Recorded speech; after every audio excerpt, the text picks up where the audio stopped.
তমসার ব্যবহার সন্দেহজনক। তমসাকে আলেখ্যের বাড়িতে বরণ করার সময় আলেখ্যের বৌদিকে বরণ করতে না দিলে তমসার কথায় বাধ্য হয়ে শান্তি বজায় রাখতে আলেখ্যের মা বৌদিকে বরণ করতে দেয়।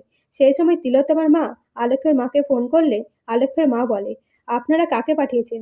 যাকে আমরা দেখে এসেছি সে নয়, সম্পূর্ণ আলাদা। তবে ঠিক আছে, আমি সামলিয়ে নেব। অনেক ঘোড়াকেই সঠিক রাস্তা দেখিয়েছি।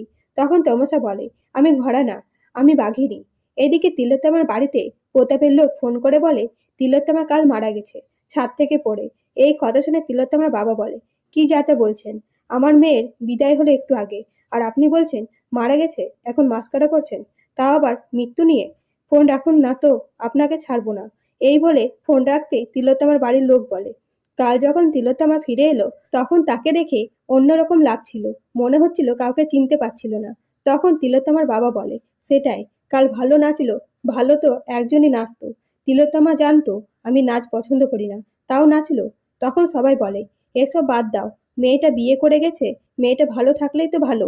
অন্যদিকে নার্সিংহোমের ওয়ার্ড বয় তমসাকে ফোন করে বলল, আমি জানি না আপনি কে, আপনি ডাক্তার দিদি কিনা, তবে এটুকু ভালোই বুঝতে পেরেছি আপনি ডাক্তার দিদির ভালো চান। তাই বলছি, নার্সিংহোমের সিসিটিভি ফুটেজ পেছনের পুকুরে ফেলে দেওয়া হয়েছে। এই কথা শুনে তমসা সিসিকে ফোন করে বলে, পুকুরে চুপিসারে লোক নামিয়ে সিসিটিভি ফুটেজের হার্ড ড্রাইভ উদ্ধার করতে।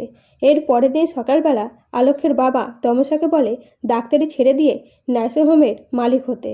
তখন তমসা বলে, তাহলে ভালোই হবে, কাটমানি পাওয়া যাবে, তাই তো? তো তমসা কি রাজি হবে? কমেন্ট করে জানাবেন আপনাদের মতামত। ধন্যবাদ।